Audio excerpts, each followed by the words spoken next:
የኛ ተመሪ አይደለም የኛ መሪ ነው እግዚአብሔር ከኛ ሐሳብ ተነስቶ አይመራል ከሱ ተነስቶ ነው የሚመራ ለምሳሌላችሁ ብዙዎቻችን ምን ጎመዣው ነገር የለም ምን መኘው ነገር የለም የሚያምረን ነገር የለም እንዲሆን የምንፈልጋቸው ነገሮች የሉም አሉ አይደል ስለዚህ ድሉ ቢሰጣን እግዚአብሔርን የዚህ ቅጥረኛ ነው ማለት የምንፈልገው የዚህ የምኞታችን ጉዳይ ማስፈጸሚያ ነው ማለት የምንፈልገው ማን ለዚህ ነው ብዙ ነገሮች በቃ ተይዘው ይቀሩት እግዚአብሔር ምን ጊዜ ወደኛ ሐሳብ አይመጣም አሜን ነው እስቲ አሜን በሉ መቼም እግዚአብሔር ወደኛ ምኞት አይመጣም ወደኛ ነገር አይመጣም እግዚአብሔር ግን ወደ ራሱ ነገር ነው የሚያመጣ ወደ ራሱ ሐሳብ ወደ ራሱ ቃል ወደ ራሱ ጥበብ ወደ ራሱ ዕውቀት ነው እግዚአብሔር እኛን ምን የሚያመጣ ስለዚህ እግዚአብሔር አንዳንደኛን ከመምራቱ በፊት መጀመሪያ ቃሌ በልብህ ይጠራቀም ይላል ቃሌ በልብሽ ላይ ይጠራቀም በሐሳባችሁ ላይ ይጠራቀም በእናንተነታችሁ ይጥመድ መጀመሪያ ቃሌ ይላል ልክ እግዚአብሔር ቃል በእግዚአብሔር ቃል የተሞላ በእግዚአብሔር ቃል የተጠመደ ሰው ልክ እግዚአብሔር ሲያየው አሁን አልቸገርም ይላል ለምን አልቸገርም የሚለው የኔ ንብረት አለ ይላል የኔ ቃል አለ ይላል የኔ ሐሳብ አለ ይላል የኔ ምክር አለ ይላል ስለዚህ በውስጡ ወይም በውስጣ ባኖርኩት ቃል እየደወልኩኝ ክሊክ እያደረግኩኝ በውስጣ ያኖርኩትን ቃል እየነካካው አይኗን እየከፈትኩኝ ቀጥታ ምን አደርገዋለሁ ይላል እመራዋለሁ ይላል ዛሬ እግዚአብሔር ይሄንን ትውልድ ሊመራ ይፈልጋል ሲመራ ግን ባኖረብን ቃል ሃሌሉያ በዓለም ጥበብ አይመራም በዓለም ዕውቀት አይመራም በሃይማኖት አይመራም በለመድነው አይመራም እግዚአብሔር የሚመራው ባኖረብን ቃል ብቻ ነው ቃሉ የከበረ ቃሉ ልዑል ነው አሜን ስለዚህ መጽሐፉ ሲናገር ምንድነው የሚለው ስትሄድ ምን ያደርጋል ይመራሃል ክብር ለጌታ ለኢየሱስ ይሁን ምክንያቱም በህይወት ውስጥ ምን አለ እስቲ መሄድ የሚባል ነገር አለ እና ስንሄድ በኖርማል ላይፍ ውስጥ ዝም ብለን ምን ስንል ማለት ነው ስንሄድ እግዚአብሔር ግን ድንገት ምን ማድረግ ይጀምራል ገብቷችኋል በየዕለቱ በምንሄደው አካይዳችን ውስጥ ማለት ነው እግዚአብሔር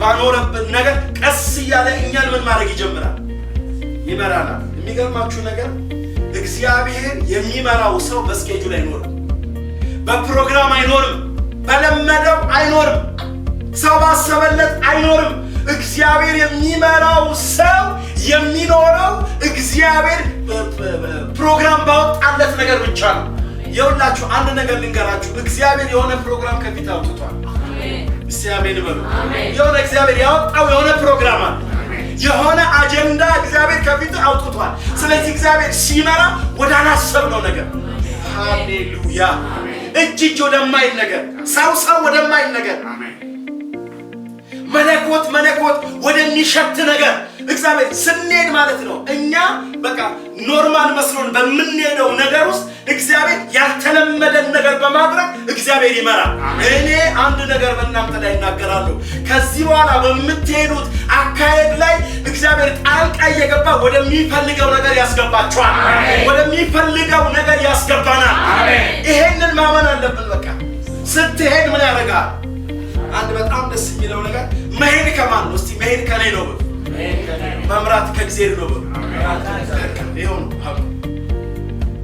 ምንድነው እኛ ውስጥ ቃል አለ የእግዚአብሔርን ነገር ይዘናል ስለዚህ እንሄዳለን ስንሄድ ግን በመንሄደው መሄድ ውስጥ ግን እግዚአብሔር ምን ይያለ እየተጠቀመ እግዚአብሔር የሱ የሆነውን ነገር በመንሄድበት መንገድ ላይ መጥራት ይጀምራል አሜን የሱ የሆነው ነገር ወደኛ እንዲመጣ እግዚአብሔር ማድረግ ይጀምራል አሜን በሌላ አነጋገር እነዛ አራቱ ለምጻሞች ታስታውሷቸዋላችሁ አይደለ ስለዚህ እነሱ በሶስት አይነት የሞት ቀጠና ውስጥ ነው ያሉት ሁሉ ነገር ለነሱ ምንድነው ከተማ ለነሱ ምንድነው ምድረ በዳ ለነሱ ምንድነው እንደገና ጠላት መንደር መግባት ለነሱ ምንድነው ስለዚህ ሁሉ ነገር ለነሱ ምንድነው ሞት ነው ስለዚህ የሚገርማችሁ ነገር ከሶስቱ ሞት አንዱን ሞት እንምረጣው ኢየሱስ ጌታ እስቲ አሜን በሉ እስቲ አሜን በሉ አንዳንዴ ላይፍ እንደዚህ ነው አንዳንድ ጊዜ እንደዚህ አይነት ላይፍ አለ የሆነ ህይወትና ሞት ላይኖር ይችላል ህይወትም ተጣፋና ሁሉ ነገር ምን ይሆነበት አይደል? የሞት ቀጠና የሆነበት። ስለዚህ በቃ አንደኛው በቃ ምን ብለን እድላችንን ሞክረን ምን እንበል አይነት እንሞታለን። መሞታችን ካልቀረ ልክ እነሱ ምን ሲሉ ማለት ነው። ምክንያቱም እግዚአብሔር በኤልሳ በኩል ያመጣውና የተናገረው የትንቢት ቃል ነበረ። የመጣ የትንቢት ቃል ነበረ። እግዚአብሔር በኤልሳ በኩል ትንቢት ሲናገር እነዚህ ምስኪኖች ኃጢአተኞች ከከተማ ውጪ የሆኑ ለምጻሞችን እግዚአብሔር እያየ ነበር ትንቢት የሚያወራው። ሃሌሉያ! ዛሬ በሀገር ላይ እግዚአብሔር ትንቢት እየተናገረ ነው። በምድሪቱ ላይ በአካሉ ላይ በቤተ ክርስቲያን ላይ በብዙ ነገር ላይ እግዚአብሔር ትንቢት እየተናገረ ነው። ነገር ግን የትንቢቱ ቃል ደግሞ አስፈጻሚዎችንም እያየ ነው። በኢየሱስ ስም የትንቢት ቃል ማስፈጸሚያ ሆኑ። በኢየሱስ ስም ሆኑ። በኢየሱስ እነዚህ ሰዎች የትንቢቱ ቃል መፈጸሚያ መሆናቸውን እንኳን አያውቁም። ግን ከእግዚአብሔር አጀንዳ ጋር ምን የሚለው ሚስማማውን ነገር ወሰኑና በቃ ምን እንበላለን ወደ ጠላት ካምፕና መንደር እንግባ ብለው ልክ ሲሄዱ ሲንቀሳቀሱ እግዚአብሔር እግራቸውን ቀባው። እናንተ እግራቸውን ቀባው። እግራቸውን ሰራዊት አደረገው እግዚአብሔር። እግራቸውን የሚሊዮኖች እግር አደረገው እግዚአብሔር። ኮቴያቸውን ብዙ ኮቴ አደረገው። እኔ እንደዚህ ብዬ በእናንተ ላይ ልናገር ነው። እግዚአብሔር ኮቴያችሁን ይነካዋል። ልክ እናንተ ስትሄዱ በቃ እግዚአብሔር የእናንተን ኮቴ ይነካዋል። ጠላትን በቃ የሚያስበረግግ እኮ የሚያስለቅቅ እግዚአብሔር እንዲህ ነው የሚያደርገው። በቃ በኢየሱስ ስም ከእንግዲህ ያንቺ መውጣት ተራ አይደለም። የሚያስለቅቀው ነገር አለ፣ የሚያስተፋው ነገር አለ፣ የሚጥለው ነገር አለ፣ የሚመታው ነገር አለ። ትንቢቱን ያስፈጽማል። የጌታን እውነት ያወርዳል በኢየሱስ ስም። እግዚአብሔር በዚህ ምሽት ይህንን እየተናገረ ነው። እኔ ግን እናገራለሁ በጌታ በኢየሱስ ስም ነገ መልካም ይሆናል። ነገ መልካም ይሆናል። ነገ መልካም ይሆናል። ይሄ የሚሆንበት ትልቁ ምክንያቱ ግን እንደው በዝም ብሎ አሜን በዝም ብሎ መነቃቃት ብቻ አይደለም። በናዝሬቱ ጌታ በኢየሱስ ስም ልብ ለቃሉ የተያዘ ልብህ የተያዘ ይሁን በኢየሱስ ስም። የፈለግነውን እያሰብን መባረክ የለም። የፈለግነውን እየኖርን መባረክ የለም። የፈለግነውን እኛ ላይ እየጫንን ነው። እግዚአብሔር ቃሉን የጫነበትን ሰው ያ ቃሉ የተጫነበት ሰው ሃሌሉያ ያ ቃል እግሩን ስለሚያቀልጠው በዚህ ቃል ሆኖ ወክ ሲያደርግ የሰራዊት ጌታ እግዚአብሔር የሚነቀንቀውን ነገር መነቅነቅ ይጀምራል። አንነቀል ያለ ይነቀላል። አንፈርስ ያለ ይፈርሳል። እግዚአብሔር ቃል የሚበልጥ ምንም ነገር ስለሌለ ምንም ነገር ስለሌለ መጽሐፉ ስትሄድ ምን ያደርጋል? የሚገርም እኮ ይኸውላችሁ መሄድ ሰውኛ ነው፣ መምራት ግን መለኮታዊ ነው።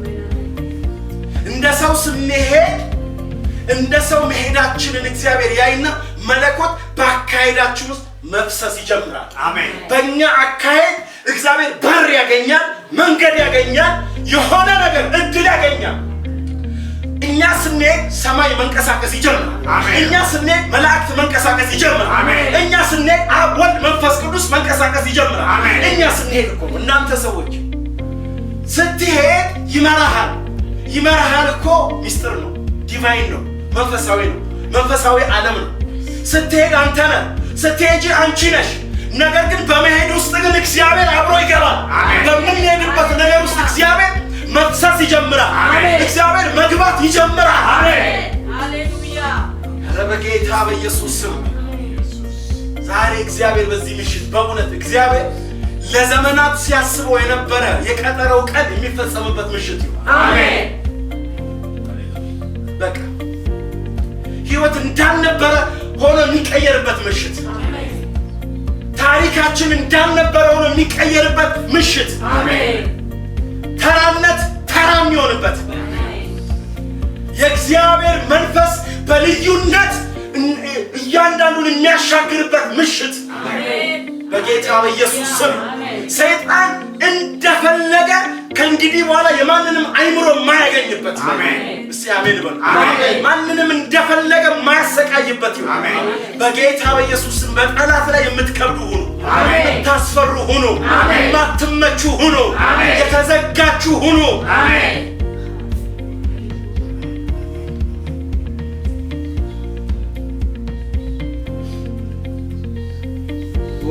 ሃሌሉያ። መጽሐፉ ስትሄድ ይመራሃል። መጽሐፉ ስትሄድ ብቻ ነው። ህይወት መሄድ ብቻ ነው። የሄደ ሁሉ ከሄደ በኋላ ይደክመዋል፣ ከዛ ይተኛል። ከዛ መጽሐፉ ምን ይላል? ስትተኛ።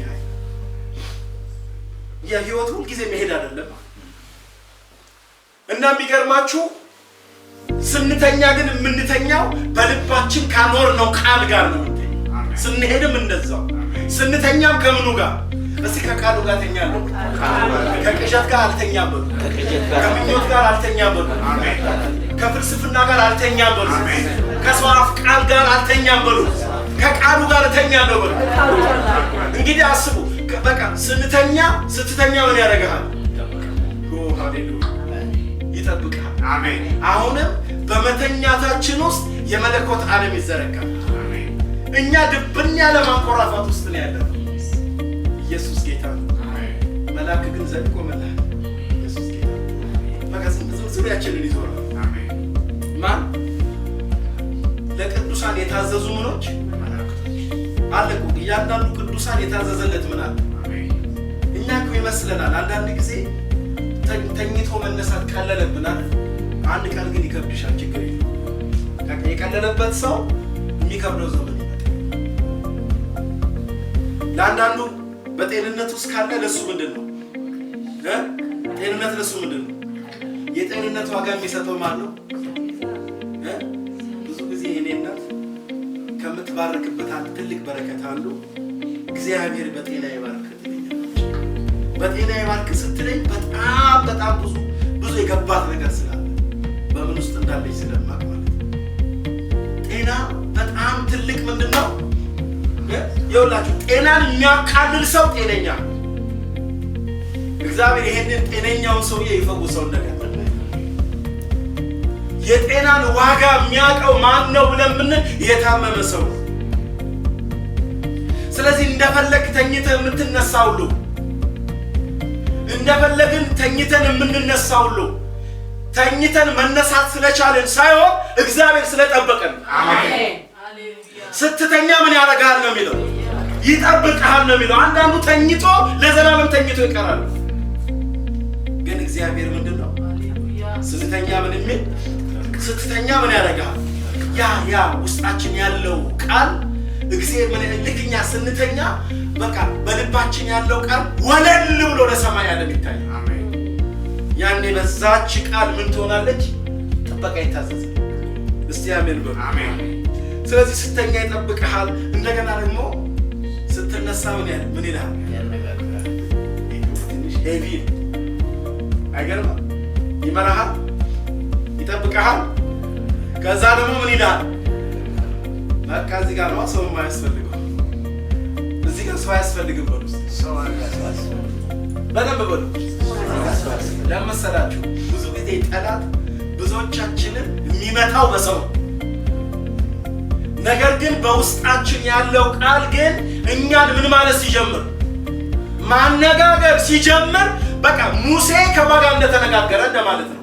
ከእግዚአብሔር ጋር እንደተነጋገረ እኛም ከምኑ ጋር ነው የምንነጋገረው? ከቃሉ ጋር ማለት ነው። አሜን። ሃሌሉያ።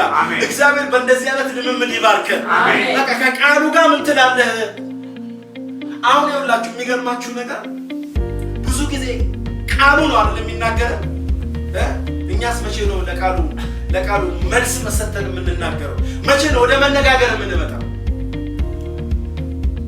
ብዙ ጊዜ ሕይወት ጸሎት አንድዮሽ ብቻ ሆኗል። ስብከት አንድዮሽ ብቻ ሆኗል። ነገር ግን በጸሎት ውስጥ ግን ምን አለ?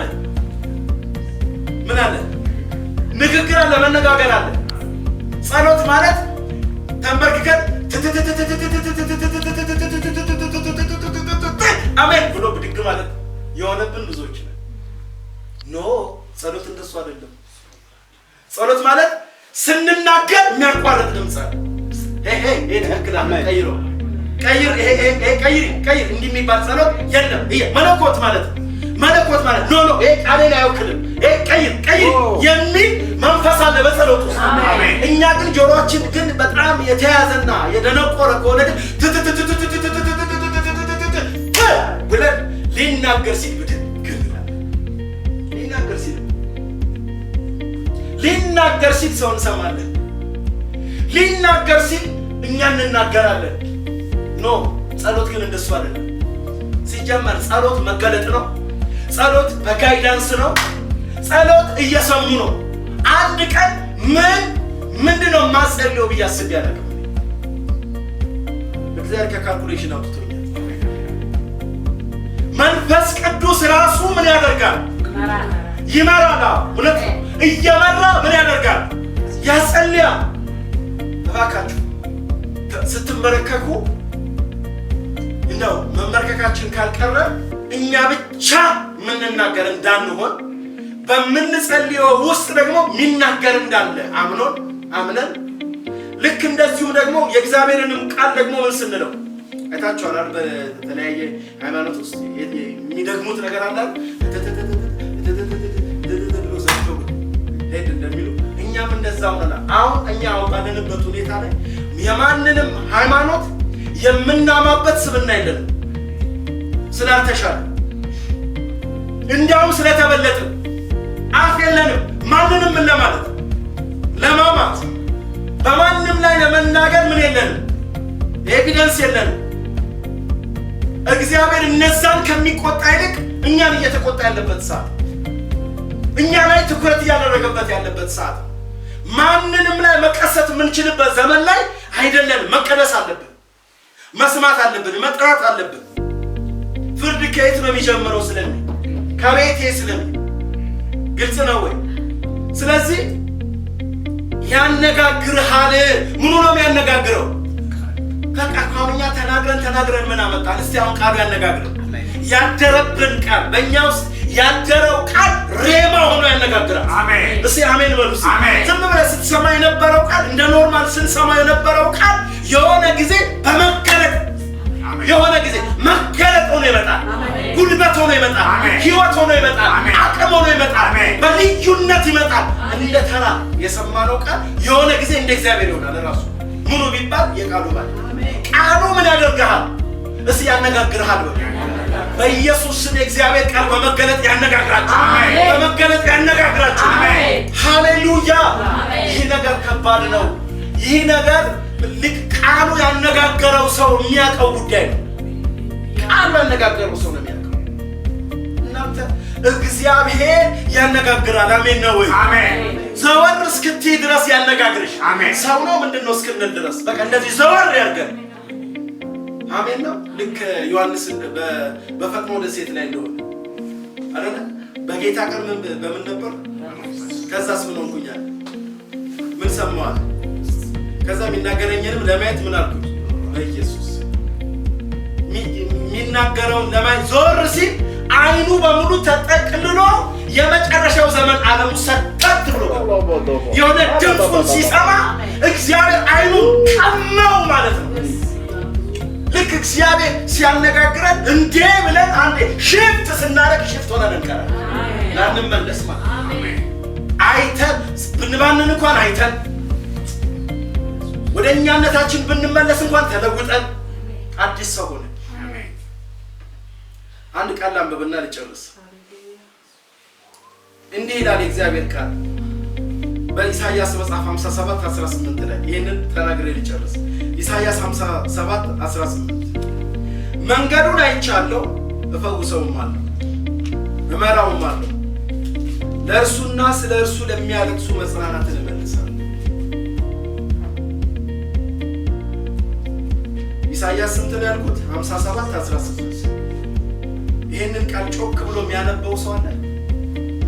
እሺ በጌታ በኢየሱስ ማለት ነው።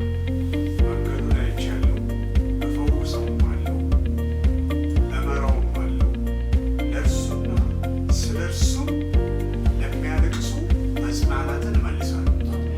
በዚህ ድምፁ እንደው በሰበካ አሜን። እስቲ አሜን በሉ።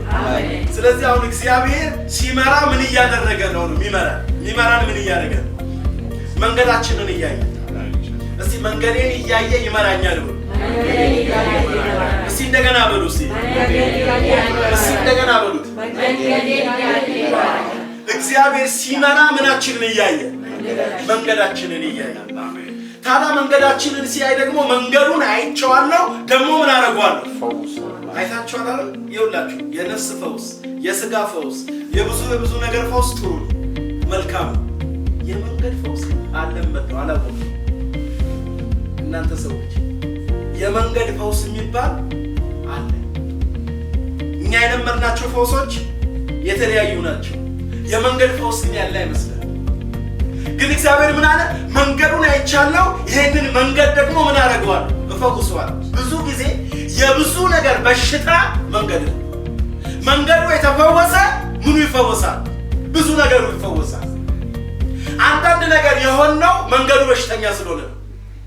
መንገዱ በሽተኛ የሆነበት ሰው ሁለመናው በቁስል የተመታ ነው።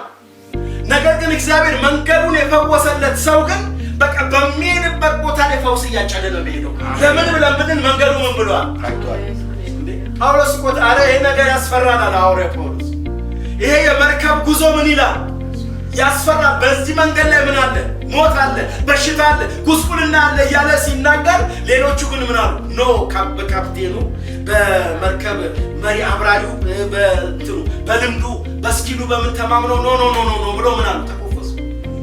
ነገር ግን የተሰቃዩትን ስቃይ እናውቀዋለን። እዛ ውስጥ አልገባም። አንድ ነገር ልንገራችሁ፣ እግዚአብሔር አዋቂ ነው። መሪ አያዋጣም። አሜን ነው። ልክ እንትናም ሎጥም ያደረገው ነገር ልክ እንደዛ እኮ ነው። ከአብርሃም ጋር ሲነጋገሩ እድሉ ተሰጠው። ከዛ በደንብ አድርጎ ያያት ከተማ እንደ ኤደን ገነት ምንም ምትል ነበረች ይላል። የምታምር ነበረች። ግን ምን አለባት? ያቺ መንገድ ሞት አለባት። ከባድ ሞት። ኢቭን የወረደው እሳትና ዲን እስከ ዛሬ አሁን ቦታው ላይ ብትሄዱ እንኳን የማያበቅል ምድር ነው። ደረቅ ምድር ነው። ከረንት ያው ሶዶምና ጎሞራ የምትባለው ምድር ምንም ነገር የማይበቅልባት ጨውማ ምድር ናት። ምድሯ ራሱ አሁን ላይ ራሱ ያኔ ነው የተመታችው ማለት ሎጥ ያስመታት ምድር ማለት። አንዳንዴ በእኛ እይታ በእኛ አመለካከት በምናየው ነገር ላይ ምን ያስፈልገዋል? እስቲ ፈውስ በሉ። እግዚአብሔር ምን አለ? መንገዱን ምን ብየዋለሁ? አይቼዋለሁ፣ ከዛ ደግሞ አጽድቄለታለሁ አይደለም የሚለው።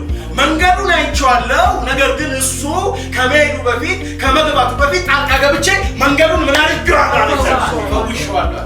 ከመድረስህ በፊት ነገርህን ይፈውሰው፣ ትዳራችሁን ይፈውሰው፣ ስራችሁን ይፈውሰው፣ አገልግሎታችሁን ይፈውሰው፣ ፊውቸራችሁን ይፈውሰው፣ ዓለማችሁን ይፈውሰው። ያልረገጣችሁትን ነገር ይፈውስላችሁ። ያምራል ያላችሁትን ነገር ይፈውስላችሁ። ምን ያምራል ነው? በያምራል ውስጥ ስንት ወየው ጥፋት አለ። እግዚአብሔር አለ መንገዱን ምን ብየዋል? ለሰው ቅን የምትመስል መንገድ አለች፣ ፍጻሜዋ ግን ምንድናት ይላል? ሞት ናት ይላል። ለሰው ምን ቅን፣ እግዚአብሔር ግን ምን አለ? መንገዱን አይቻለሁ። እግዚአብሔር የሚመራው መንገድን እየፈወሰ ነው። አሜን ነው። መንገዱን አይቻለሁ፣ ፈውሰውም አለው። ከዛ ምን አደረገዋል? ከፈወሰ በኋላ እግዚአብሔር ምን ያደርጋል? እግዚአብሔር ያልፈወሰውን ይመራል። ያልፈወሰውን ይመራል። እግዚአብሔር ከፈወሰ በኋላ ነው ምን የሚለው? ምክንያቱም የተፈወሰ ነገር ለአመራሩ ይመቻላል። ያልተፈወሰ ግን ምን አይል? ደንዳና ነው፣ አንገተ ደንዳና ነው። ስለዚህ ከዛ መጽሐፉ ለእርሱና ስለ እርሱ ለሚያለቅሱ መጽናናትን ይመልሳል። ሁለት ነገር ነው አይደል? እዚህ ጋር ለእርሱና ስለማን? ለእርሱ ከዛ ለሚያለቅሱ ምን ያደርጋሉ? እግዚአብሔር ሲመራ ምን እንደሚያደርግ ታውቃላችሁ? እግዚአብሔር የሚመራው ሰው የሚጸልይለትን ሰው ያስነሳለት። አሜን አሜን አትሉ? አሜን። የሚማልድን ሰው ያስነሳለት። አሜን። እኔ በህይወት ውስጥ አንድ ትልቅ በረከት ነው ከምለው ነገር አንዱ እኔ አንዳንዴ ምን አለ እውነት ለኔ የሚጸልይልኝ ሰው አለ እላለሁ። መጠረጥረው አለ ሊጸልይልኝ ይችላል ብዬ በጣም ማምነው አለ። ክብር ለእግዚአብሔር። ጌታ ይባርክ። ሚስቴና እናቴ ማለት የቀረው ያው እንደምታዩት አሜን አሜን የሚለው ጌታ ይባርክ። ይሄ የኔ አእምሮአዊ ንግግሬ። ነገር ግን የሚገርማችሁ እግዚአብሔር በትክክል የመንፈስ ሰው ያደረጋቸው በመንፈስ የሚመሩ በመንፈስ የሚነዱ ከእናትም ከሚስትም በላይ ሆኖ ሊሰሉ ይችላል። የመንፈስ ሴቶች የመንፈስ ወንዶች የሆኑ ሰዎች ከራሳቸው የወጡ ከመንፈስ ቅዱስ የሚሰሙ ከመንፈስ ቅዱስ የሚቀበሉ ሰዎች ታታታታታታታታታው የሚማልሉ ይኖራል። እግዚአብሔር ምን ያላቸው ያቀሰቀሳቸው ደግሞ አሉት እግዚአብሔር። ስለዚህ እግዚአብሔር ሲመራ ምን ያስነሳል? ለድሃው ለምስኪኑ ሰው የለኝም ለሚለው ሰው እግዚአብሔር ምን ያስነሳለታል? እስቲ የሚጸልይ ይበሉ። እስቲ የሚጸልይ ይበሉ። በኢየሱስ ስም በእናንተ ላይ እናገራለሁ። ከዚህ በኋላ የሚጸልዩላችሁ ይነሳሉ። በቃ ሃሌሉያ። እግዚአብሔር እኛን የሚረዳን ሰዎችን ስለኛ እየቀሰቀሰ ነው። እናንተ ሰዎች እኔ ሰው ብር ወርቅ አይስጠኝ። እውነቴን ነው የምነግራችሁ። ብር ወርቅ ሁሉ ነገር ቆንጆ ነው፣ ጥሩ ነው። ነገር ግን ብር ወርቅ የማይተካው ነገር ምንድን ነው? እናንተ ከፈለጋችሁ አስራት ስጡ፣ ከፈለጋችሁ አትስጡ። አንድ ነገር ግን አታግሩሉ፣ ጸሎት። መቼም ይሄ ፕሮግራም እየሄደና እየተንቀሳቀሰ ያለው እዚህ ቤት በሚሰበሰብ ነገር እንዳልሆነ ግልጽ ነው። ነገር ግን ሁሉ ነገር ግን የሚቀጥለው ግን እዚህ ባለ ምንድን ነው? ጸሎት። በየጓዳው በሚደረግ ምን ጸሎት። የሚመታ ራእይ የጸሎት ድጋፍ የሌለው፣ የሚወድቅ አገልጋይ የጸሎት ቲም የሌለው ነው። በጌታ በኢየሱስ ክርስቶስ መንፈስ ቅዱስ ወደ እናንተ በሚያመጣቸው ሰዎች ማሉ። አሜን። እስቲ አሜን በሉ። እስቲ ከእንግዲህ መንፈስ የሚሰጠኝን እጸልያለሁ በሉ። ሃሌሉያ አሜን። ለእርሱና ስለ እርሱ ለሚያለቅሱ መጽናናትን ለእርሱና የሚገርማችሁ ነገር እኛ እንደገና ለምንማልድለት ሰው ራሱ እግዚአብሔር ምን ያመጣል? ለሚጸለይለትም ለሚጸልየውም ሰው እግዚአብሔር ምን ያመጣል?